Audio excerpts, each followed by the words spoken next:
पर्यावरण शिक्षा में आज हम जलवायु परिवर्तन यानी क्लाइमेट चेंजेस के बारे में जानेंगे कि जलवायु परिवर्तन से क्या हानि है और क्या हमारी पर्यावरणीय समस्याएं हैं। एनवायरमेंटल प्रॉब्लम्स भी जानेंगे।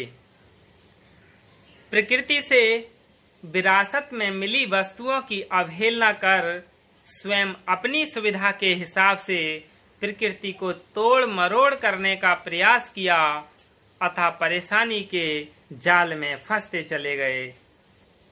They disregarded the things inherited from nature and tried to manipulate nature according to their own convenience, so they got caught in the trap of trouble.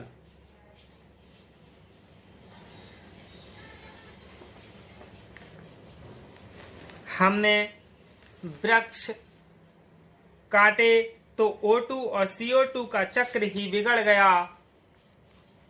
एक तरफ शुद्ध हवा का अभाव होने लगा तो दूसरी तरफ CO2 ने विश्व पतन की समस्या खड़ी कर दी। विश्व पतन यानी ग्लोबल वार्मिंग की समस्या खड़ी कर दी है। वृक्ष नहीं तो वर्षा भी नहीं और वर्षा नहीं तो आगे वृक्षों की संभावना भी नहीं। There is no rain even in there is a tree if there is no rain. There is no possibility of trees ahead. कमजोर वृक्षों ने पकड़ ढीली कर दी तो उपजाऊ मिट्टी कटने लगी। यानी जो कमजोर वृक्ष थे उनकी जड़ें क्या हैं, कमजोर थीं, तो मिट्टी क्या है वो पानी के साथ बहने लगी। यानी उपजाऊ मिट्टी क्या है, कटने लगी और उत्पादन घटने लगा। The weakened trees loosened their hold and fertile soil began to be cut. Production began the decline. यानी उत्पादन घटने लगा। लोग भूखमरी का शिकार होने लगे। जमीन ही हालात गैर उपजाऊ और बंजर की श्रेणी में आने लगी। People started getting hungry. Overall man's life was painful. यानी सब मिलाकर मनुष्य का जीवन कष्टमय बन गया। यानी औद्योगिक क्रांति का भी सहारा लिया तो चारों और प्रदूषण बिखर गया, साथ ही अपशिष्ट निस्तारण की समस्या आ गई। तो फिर इन सब बातों को मिलाकर मनुष्य का जीवन कष्टमय बन गया। यानी overall man's life was painful. अब सुखी जीवन की कल्पना पर्यावरण की समस्याओं से छुटकारा पाने में लग गई। Now the dream of a happy life started to get rid of environmental problems. यानी जो सुखी जीवन की कल्पना पर्यावरण की समस्याओं से छुटकारा पाने में लग गई। जनसंख्या वृद्धि ने तो क्या व्यक्तिगत और क्या सरकारी सभी प्रयासों को झुठला दिया है। यानी जनसंख्या वृद्धि से सभी के लिए हानि ही हानि है। सभी प्रयासों को झुठला दिया। कुल मिलाकर आज स्थिति यह है कि पर्यावरण की समस्याओं के आगे हम विवश और असहाय हो गए हैं। Overall, the situation today is that we have become helpless in the face of environmental problems. तो पर्यावरण की समस्याओं के आगे हम विवश हो गए हैं, असहाय हो गए हैं। तो पर्यावरणीय समस्याएं यानी इन्वायरमेंटल प्रॉब्लम्स जानने की क्या क्या हैं जिनके आगे हम विवश और परेशान हो गए हैं।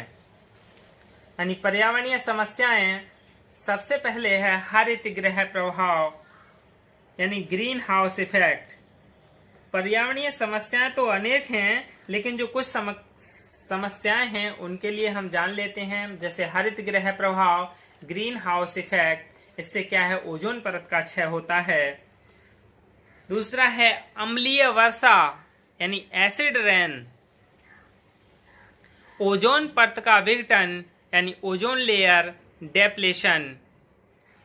फिर औद्योगिकरण यानी इंडस्ट्रियलाइजेशन। विभिन्न प्रकार के प्रदूषण भी हैं, जैसे वायु, जल, भूमि, ध्वनि, वाहन आदि, ये सभी क्या है, प्रदूषण है। Different kinds of pollution, air water land noise, vehicular. फिर है अपशिष्ट निस्तारण यानी वेस्ट डिस्पोजल।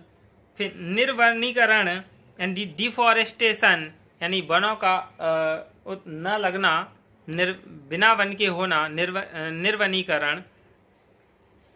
स्मॉग यानी धूम्रपान। जनसंख्या वृद्धि, ग्रोइंग पॉपुलेशन।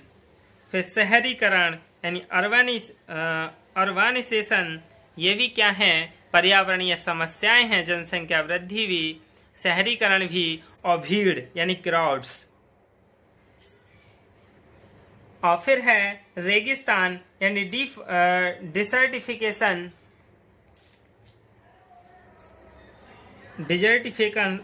डिजर्टिफिकेशन। नम भूमि यानी वेटलैंड्स, बंजर भूमि यानी वेस्टलैंड। जल और अन्न की कमी, shortage of water and food यानी जल और अन्न की कमी भी क्या है, एक पर्यावरणीय प्रदूषण है, इसके कारण कम ही होता जा रहा है। कुपोषण यानी मेल न्यूट्रिशन यानी कुपोषण भी एक पर्यावरणीय प्रदूषण है, जिससे क्या है, एक हष्टपुष्ट युवक या हष्टपुष्ट प्राणी, हष्टपुष्ट मानव का न होना। स्वास्थ्य सुविधाओं का अभाव, इनएडेक्वेट हेल्थ फैसिलिटीज। पारिस्थितिकी असंतुलन, इको इम्बैलेंस। वन्य जीव संरक्षण में कमियां यानी short coming in wild life conservation. फिर है पर्यावरणीय अज्ञानता, इन्वायरमेंटल अनअवेयरनेस यानी पर्यावरण अज्ञानता भी एक तरह से पर्यावरणीय प्रदूषण ही है। और इन पर्यावरणीय सभी प्रदूषणों से हमें क्या है, असहाय और बेबस हैं, इनसे मुक्ति पाना का प्रयास कर रहे हैं। और यही कारण है प्रकृति से जो विरासत में मिली हुई वस्तु थी, उनकी हमने अवहेलना की और अपने आप को ही हमने परेशानी के जाल में फंसा लिया है। फिर हम विश्व पतन जानेंगे यानी ग्लोबल वार्मिंग क्या है। विश्व पतन बढ़ते हरित गृह प्रभाव का परिणाम है यानी ग्रीन हाउस इफेक्ट, जिसने पृथ्वी के तापक्रम में निरंतर वृद्धि हो रही है। इस बढ़ते तापमान का असर विश्व भर के मौसम तंत्र पर पड़ना असंभावी है, जिससे कई समस्याओं की उत्पत्ति संभव है। यानी